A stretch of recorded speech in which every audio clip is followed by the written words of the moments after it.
میرے عزیزوں، اب میں آپ کو آگاہ کرنا چاہوں گا، جس پیارے وطن میں ہم رہ رہے ہیں، اس بھارت میں، یہاں کے سارے جو قوانین تھے اسے بدلنے کی ناپاک کوششیں پھر سے جاری ہو گئی ہیں۔ انگریزوں کا جو دور تھا 200 سالہ، اس میں اتنا ظلم نہیں تھا جتنا آج کی حکومتوں کے درمیان ہے۔ ان کے اندر صرف اور صرف تعصب ہے، صرف اور صرف نفرت کے بیج ان کے سینوں میں ابل رہے ہیں، اور صرف یہ ایک طرفہ سرمایہ دارانہ نظام چاہتے ہیں۔ میں یہاں کھل کر کے کہنا چاہوں گا، یہ صرف مسلمانوں کے خلاف نہیں ہے۔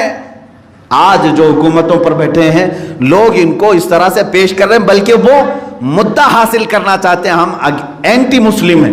حقیقت میں یہ صرف مسلمانوں کے دشمن نہیں ہے، ہندو برادری میں سے دلت طبقے کے بھی سب سے زیادہ دشمن یہی ہے۔ دلت طبقہ بھی آج بیدار ہو جائے، ورنہ وہ پھر 2000 سال پہلے والی زندگی میں واپس جائیں گے۔ میں یہ بارہا کئی دنوں سے کہہ رہا ہوں، آج انصاف کے خون کو، انصاف کی کرسیوں کا ایسا خون کر دیا گیا ہے کہ پوری دنیا اس پر شرمندہ ہے۔ آج پوری دنیا شرمندہ ہے۔ حالات ایک دو نہیں میرے عزیزوں، یہاں پر بابری مسجد کے ڈھانچے کو گرانے والے آج کھلے عام سٹیٹمنٹ دے رہے ہیں، ہم کو گرو ہے، فخر ہے، ہم نے گرایا تھا، اور کورٹ کہہ رہی ہے نہیں، ان میں سے کوئی گرایا ہی نہیں تھا۔ مجرم کہہ رہا ہے میں نے گرایا ہے، اور کورٹ کہہ رہی نہیں جاؤ تمہیں معاف ہے۔ یہ ہے عدل کا نظام۔ یہ ڈھکی چھپی باتیں ہوتی تو میں یہاں ممبر پر نہیں کہتا، یہ باتیں یہ نیتا ان چینلز میں کہہ رہے ہیں جن کو کروڑوں لوگ دیکھتے ہیں۔ نیوز چینلز میں یہ خود علل اعلان بڑے بڑے نیتا کہہ رہے ہیں کہ ہم کو گرو ہے، فخر ہے، ہم 92 میں ہم گرانے گئے تھے۔ بعض نیوز اینکرز نے ان کو سوال بھی کیا، ایسا تو نہیں کہ یہ ایک سازش تھی؟ انہوں نے کہا سازش نہیں تھی یہ، اور اچانک نہیں ہوا تھا، یہ پورا پری پلان ہوا تھا۔ اس کے باوجود ہماری عدالت کہہ رہے نہیں یہ نردوش۔ میرے عزیزوں، مجھے کبھی کبھار ایسا لگتا ہے کہ وہ جو گرانے کے لیے آئے تھے، نہ وہ زمین سے تھے نہ آسمان سے تھے، پتہ نہیں کوئی تیسری مخلوق آ کر کے گئی۔ شاید ججوں کو یہ بتانے کی ضرورت ہے کہ ہندوستان میں ایک تیسری مخلوق بھی رہتی ہوگی جس کو کوئی دیکھتا نہیں، اس لیے کہ یہ اپنی کرسی کے سامنے پٹی باندھا ہوا ایک مجسمہ رکھتے ہیں، مورتی رکھتے ہیں۔ شاید جس جج نے فیصلہ دیا وہ فیصلہ دینے کے وقت بھی پٹی باندھا ہوا ہوگا۔ عزیزان گرامی وقار، یہ انصاف کا خون نہیں ہے تو اور کیا ہے؟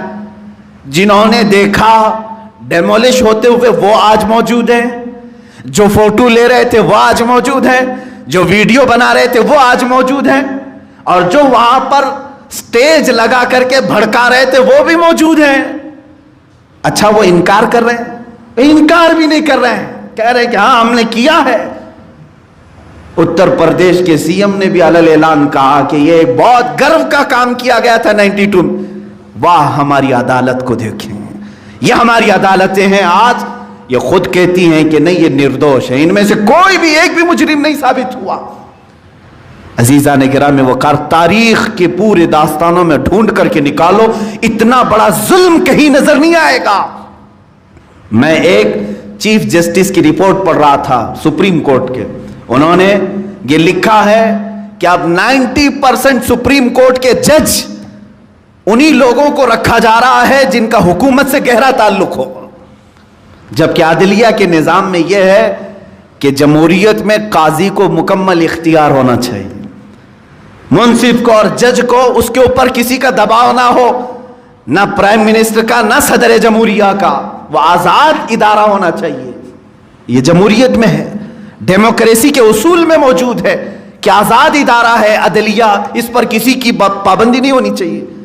لیکن سپریم کورٹ کے ججز ہیں بہت سارے اور وکلا بھی ہیں جو کھل کر کے اس بات کا اظہار کر رہے ہیں کہ 90% اب یہ عدلیہ کا نظام یا کرسیوں پر ان کو رکھا جاتا ہے جو اٹارنی جنرل کے رشتہ دار ہوں یا پرانے ججوں کے رشتہ دار ہوں یا جن کا حکومت سے گہرا سمبند ہو، گہرا تعلق ہو۔ مار دیا گیا ہے جمہوریت کو، اور اگر آج ہم بولیں تو یقیناً ہمارے اوپر چارج لگائے جائیں گے۔ یہ دیش دروہی ہے، یہ